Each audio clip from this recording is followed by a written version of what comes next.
નમસ્કાર મિત્રો, હું કીર્તિ સોની મારી ચેનલ ટૂર વિથ કીર્તિ સોનીમાં આપનું સ્વાગત કરું છું। મિત્રો, આજે આપણે એ જગ્યા પર જઈશું જે જગ્યાને દક્ષિણ ગુજરાતનું કાશી પણ કહેવામાં આવે છે। હા મિત્રો, હું વાત કરી રહ્યો છું ચાંદોદની, જેને ચાણોદ પણ કહેવામાં આવે છે। માં નર્મદા નદીના તટ પર વસેલું આ તીર્થ ખૂબ જ મહત્વ ધરાવે છે। માં નર્મદા નદી આ તીર્થમાંથી પસાર થાય છે, જે નર્મદા નદીનું ઉદ્ગમ સ્થાન મધ્યપ્રદેશના અમરકંટકમાં આવેલું છે। 1300 માઇલનો કિનારો ધરાવતી આ નદી ખૂબ જ પવિત્ર મનાય છે। પવિત્ર ધામ કાશીનું જેટલું મહત્વ છે તેટલું જ મહત્વ ચાણોદ તીર્થનું છે। આ નદીના કિનારા પર મનુષ્યના મરણોપરાંતની તમામ વિધિ થાય છે। અહીં ત્રિવેણી સંગમ પણ થાય છે। તો મિત્રો, માં નર્મદા નદીને રેવા નદી પણ કહેવામાં આવે છે। અહીં કઈ રીતે આવવું, માં નર્મદા નદીનો શું મહિમા રહેલો છે, અહીં મરણોપરાંતની શું વિધિ થાય છે, આ તમામ બાબતોની ચર્ચા આપણે કરીશું। તો વિડીયોમાં મારી સાથે જોડાયેલા રહેજો। જો વિડીયો ગમે તો મારી રિક્વેસ્ટ છે કે વિડીયોને લાઈક, શેર અને ચેનલને સબસ્ક્રાઇબ કરી દેશો। તો ચાલો મિત્રો, આપણે શરૂઆતથી શરૂ કરી જઈએ એ પાવન તીર્થ ચાણોદ। મિત્રો, જો તમારે ચાણોદ આવવું હોય તો તમારે ગુજરાત રાજ્યના વડોદરા શહેરમાં આવવું પડશે। વડોદરા બસ સ્ટેન્ડથી તમે GSRTC બસમાં ચાણોદ આવી શકો છો। વડોદરાથી ચાણોદ 55 કિલોમીટરના અંતરે આવેલું છે। જો તમે અમદાવાદથી આવતા હોય તો ચાણોદ 180 કિલોમીટરના અંતરે, જો તમે ભરૂચથી આવતા હોય તો તે 83 કિલોમીટરના અંતરે આવેલું છે। જો તમે બાય ટ્રેન આવતા હોય તો સૌથી નજીકનું સ્ટેશન ડભોઈ આવેલું છે। પણ મિત્રો, ડભોઈ રેલવે સ્ટેશન હજુ એટલું બધું વિકસિત થયું નથી, એટલે તમે વડોદરાથી બાય બસ ચાણોદ આવશો તો તે સુગમ પડશે। અહીં આ તીર્થમાં મોટાભાગના વ્યક્તિઓ પોતાના સ્વજનના મરણોપરાંતની વિધિ તથા અસ્થિ વિસર્જન કરવા અહીં આવે છે। અહીં કેટલાક વ્યક્તિઓ પોતાના સ્વજનની મરણોપરાંત અંતિમ વિધિ માં નર્મદા કિનારે પણ કરતા હોય છે। દૂર દૂરથી લોકો આ વિધિ કરવા અહીં આવતા હોય છે। એવું કહેવાય છે મિત્રો, મનુષ્યના મરણોપરાંતની વિધિ આ સ્થળે કરવામાં આવે છે તે મનુષ્ય મોક્ષને પ્રાપ્ત કરે છે। ચાણોદ તીર્થને મોક્ષનું દ્વાર પણ કહેવામાં આવે છે। જે વ્યક્તિનું મરણ થાય છે તેમના સ્વજનો તે વ્યક્તિના અસ્થિભૂલ અહીં ત્રિવેણી સંગમમાં પધરાવે છે। મિત્રો, ત્રિવેણી સંગમનો ખૂબ જ મહિમા રહેલો છે। અહીં 3 નદીઓ, જેમાં એક છે માં નર્મદા નદી, બીજી છે ઓરસંગ નદી અને ત્રીજી નદી છે માં ગુપ્ત સરસ્વતી। આ 3 નદીનો અહીં સંગમ થાય છે। અહીં એક ચોથી નદીનો પણ સંગમ વર્ષમાં એક વખત થાય છે, જેની ચર્ચા આપણે આગળ વિડીયોમાં કરીશું।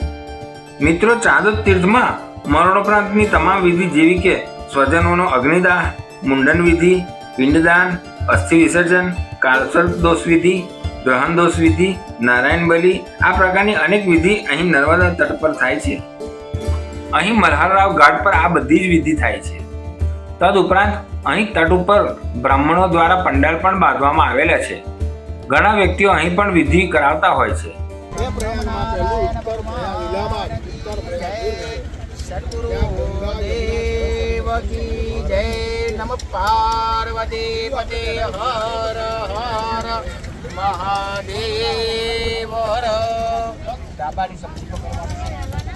અસ્થિ વિસર્જન કરવા માટે ત્રિવેણી સંગમ જવા તમે બોટ દ્વારા જઈ શકો છો।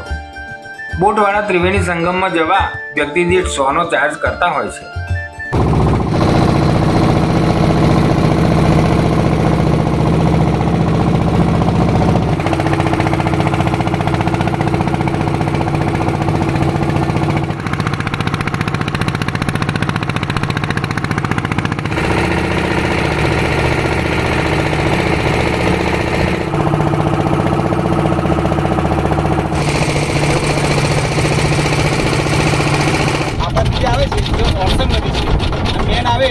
ત્રિવેણી સંગમ પર લઈ જઈ તેઓ પરત તમને મલ્હારરાવ ઘાટ પર છોડી દે છે।